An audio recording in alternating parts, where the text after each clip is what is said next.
The problem with almost all action cameras are the sensors are just too small, right? So low light, nighttime footage looks pretty rubbish. Also, the screens are just too small. I know we've got the one at the front and the back, but once you change this to the aspect ratio that you actually want to use, like 16:9, 9:16, it's tiny. It's like a postage stamp size. So let me introduce you to this guy. This is the new Insta360 Ace Pro. It's their new flagship action camera, which firstly has a much bigger sensor, secondly has a flip out screen. And together with some very impressive AI magic and a whole bunch of other features I'm going to walk you through, this is one of the most impressive action cameras I've used in a long time. And a big thank you to Insta360 for sending this out for me to have a play with and also partnering with me on this video. Over the past couple of weeks, I've been testing the Ace Pro on a boat hurtling down the River Thames in London, which was a lot of fun for a bit until I felt incredibly seasick. But hey, do it for the content, right? I mounted it to my car, both inside and outside, as I regularly use action cameras to shoot car videos, and while exterior shots like this are always pretty good, the lower light interior shots have often been a bit tricky, so I was keen to see how this fared. I got on my bike. Well, I didn't. My buddy and videographer James did, because I actually can't ride a bike. And we got some glorious 4K 120 slow motion video riding through a puddle, properly tested in the rain and the mud, ready for a good hosing down afterwards. All very action camera-y, I'm sure you'd agree, but I also took it on a night out with me in Soho. Partly because I can't switch off and my work is my entire life and I have a problem, but also because I wanted to see just how good that bigger sensor is. And to give you a taste, if I bring in the latest GoPro Hero 12, both shooting at 4K 30, just look at the difference. So let me give you a walkthrough, show you what this can do and how it compares to the GoPro to see if it's worth the price, because at £449, same in dollars, this is actually 50 quid more than the GoPro, but I would argue you are getting more for your money. But let's see what you think. So this is the Insta360 Ace Pro, and on the face of it, a pretty typical looking action camera, but peeling off the plastic, you can see we've got that Leica branding as they've co-engineered the camera, and we've also got that 1/1.3 inch sensor. And for context, the GoPro 12 has a 1/1.9 inch sensor, meaning this captures a lot more light, which is particularly useful, as I'm sure you can imagine, in lower light scenarios. So for shooting indoors or at night, which here in the UK means anytime after like 3:30 in the afternoon, we have this small little screen on the front showing you recording and battery information, but then the best bit is back here with this 2.4 inch flip screen. This shows me my full 16:9 video, or if I'm holding it sideways, 9:16, and it means I can see how much battery I have, the timer. Just make sure you are still looking at the lens and not the screen. So for being able to frame your shots, or just for vlogging, so you can see yourself as I'm being attacked by pigeons. Ah. Oh my goodness, I really am being attacked by pigeons. However, you can also use the app on your phone or even your Apple Watch as a remote viewfinder, or you could buy this optional GPS preview remote, which gives you a live preview and control of the camera on your wrist or say the handlebars of your bike, while also recording GPS and other data which you can add in post.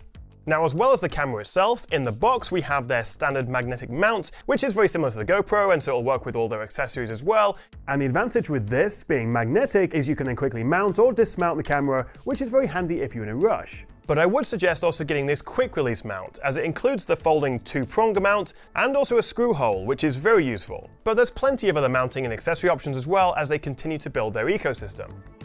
So up front we have this little light bar which goes between different colors. You can see it's red when I'm recording, and it also goes red when it's charging as well. We have the small screen for some at-a-glance information, but mostly I find myself obviously using the flip screen. On this side we have the battery, and just the battery, because on the other side we have the micro SD card slot and also the USB-C port. Then above that, power button. At the top we have the shutter recording button, so one press to start or stop recording. You've also got gesture and voice control, I'll show you in a second. And also at the back here, either side of the screen, you can pinch in and then it unlocks the screen. And I do really appreciate how durable this hinge is, because obviously if you're going to have this on your bike or your boat or whatever it is you're doing, it's going to have a lot of movement, and obviously you don't want that screen to move from where you want it. So it stays nice and sturdy, but at the same time it's not too hard to move up and down either. Really nice hinge design, I think. And the whole thing obviously fits in the palm of your hand. It is waterproof to 10 meters or 33 feet, although you can buy a separate dive case if you want to go deeper. Yeah, it's an action camera. So the Ace Pro is their flagship model with the bigger sensor and all the bells and whistles, but they are also launching this Insta360 Ace, which is a slightly more affordable option, although for this video I'm focusing on the Pro.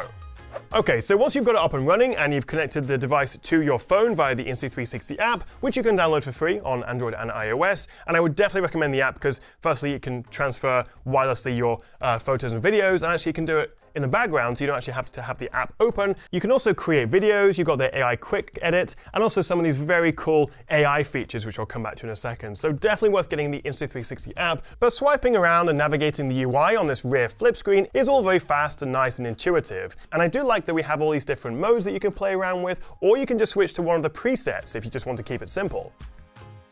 You've got voice and gesture control, where a peace sign snaps a photo and a palm stops or starts a recording, although you can turn this off if you do like to wave at your camera a lot and don't want to keep start and stopping it. You can shoot up to 4K at 120 frames per second, although most of the time I find myself recording at 4K 60 or 4K 30. Now technically this will also support 8K footage, although it will be coming via an update after launch, so I can't test that just yet.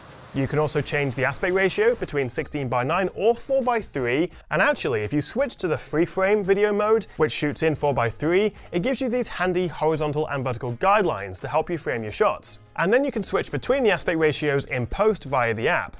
But most of the time you'll be shooting in 16:9, and if you're thinking, well, how am I going to get good quality vertical footage, then, well, you do that. Obviously the GoPro is a little bit different. It's got a different 8x7 sensor, so it's sort of more tuned to both horizontal and vertical, but there are pros and cons for that as well. This is a more traditional aspect ratio, but of course you can just change the way you mount it or shoot in that freeform mode and change the aspect after. At the bottom right, we've got our different field of view options, including a horizon lock, which keeps the image nice and level, even if the camera rotates a little bit. Tapping this double arrow icon zooms in, or what they're calling clarity zoom, as it actually uses a crop of the 8K sensor, meaning you're still getting good quality 4K footage, but, you know, zoomed in. And as you would expect for any action camera worth its salt, Insta360's flow state stabilization does a fantastic job of smoothing out your video. It's flawlessly smooth, mounted to the side of my car. It handles the bumps and jumps and humps of the Thames speedboat and James's off-road biking, as well as any other action camera I've tested. But what truly makes this stand out from the competition is how well it performs in low light. Swipe over to the pure view mode, aka night mode, and the combination of the bigger sensor and the camera's processing and AI power that gives us improved denoising, better stabilization, dynamic range, picture quality, means the difference between usable footage and, well, not so usable. Well, we've got the GoPro, we've got the Insta360 Ace Pro in its pure video mode, which is meant for low light, and it uses the chip, the AI, and it does some denoising and some other fancy stuff, obviously combined with a bigger sensor, to hopefully give us better low light footage. Well, night footage in fact. Although it is only like 6 o'clock at night, but it's pitch black here in the UK. And it will be till like April. Anyway, this is Soho in London. A great little place to show off the cameras. Every kind of RGB, neon, street light, everything going on here. So hopefully as you watch this back, you'll get a sense of how they compare in terms of stabilization, video quality. What do we think?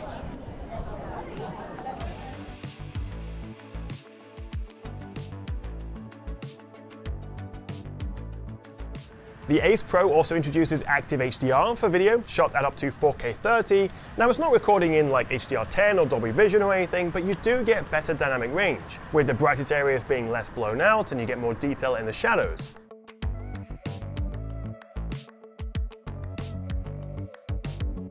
There's plenty of other modes to play with, and of course you can take photos as well, but there's also a couple of cool AI tricks up the Ace Pro's sleeve that I want to show you, including this.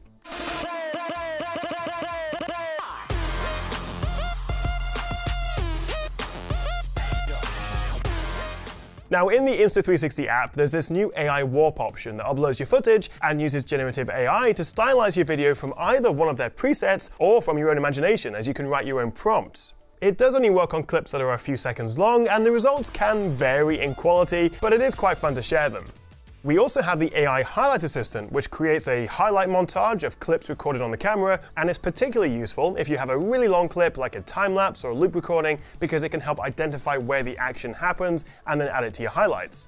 Now you can add markers yourself by tapping this little flag icon on the screen, although the advanced AI on the chip powering the camera does a great job of highlighting, well, the highlights automatically, using AI machine vision to identify targets in real time. And this also makes creating memory clips in the app afterwards faster, as it doesn't have to reanalyze the clips. Now, one issue I've had, particularly with GoPros in the past, is overheating. And so while I'm trying to test battery life, for example, it will actually just not run out the battery, it'll overheat and shut off before it even runs out. So I got them both recording at 4K 60, timed how long it took to either A, run out of battery, or B, turn off due to overheating. And at 4K 60, as I say, the Hero 12 lasts about 29 minutes. And that's in sort of room temperature, no wind blowing, no cooler conditions. So it obviously will last longer if you're going down a mountain on skis, but for general use, like if you're shooting in your car, 29 minutes at 4K 60, although much longer at 4K 30. The Ace Pro didn't shut off at all. No overheating issues whatsoever in like the hour and 15 that I kept testing until I eventually filled up the storage and ran out of battery. So however they do it, whether it's a more efficient chip or just better thermals, this doesn't overheat and turn off anywhere near as quickly, or at all to be honest, compared to the GoPro. So good job Insta360. Oh, and also faster charging, 0 to 80% in just 22 minutes, and it will take over twice as long on the GoPro. So that is the Insta360 Ace Pro, which is upside down. Now, as I say, I've only had it for a couple of weeks. This isn't like an extended review or anything like that, but I do have a couple other notes I want to share with you. Firstly, when I was wearing polarized sunglasses, I actually couldn't see the screen. I'm not sure if it's like a layer or a filter or something they do, but that was a little bit annoying because I couldn't see it. I had to sort of raise my sunglasses for polarized sunglasses. Also, the lens cover here, the camera cover, is not replaceable. You can't take that off. So if you break it, if you scratch it, you'll have to replace the whole thing, or get the Insta360 Care plan so that it will replace it for you. Also, on the GPS preview remote, the video doesn't fill the whole screen. It's quite small. I should also say this is a pre-production model and also running pre-release software. It is also a little bit sort of chunkier and a little bit heavier, and also 50 quid more than the GoPro. So of course there are pros and cons for all the action cameras out there. It's great that we have lots of competition, but certainly the bigger sensor, the fantastic stabilization, the flip out screen, the AI extras, and just the image quality generally makes the Ace Pro definitely worth considering. Whether you're a content creator, a videographer, you go on adventures, you travel around the world, but what do you reckon? Would you be tempted to buy one of these? And if you did have an Insta360 Ace Pro, what's the first thing you'd do with it? Thank you so much for watching, guys. As I say, link in the description. Let me know if you've got any questions, and I'll see you next time right here on the Tech Chat.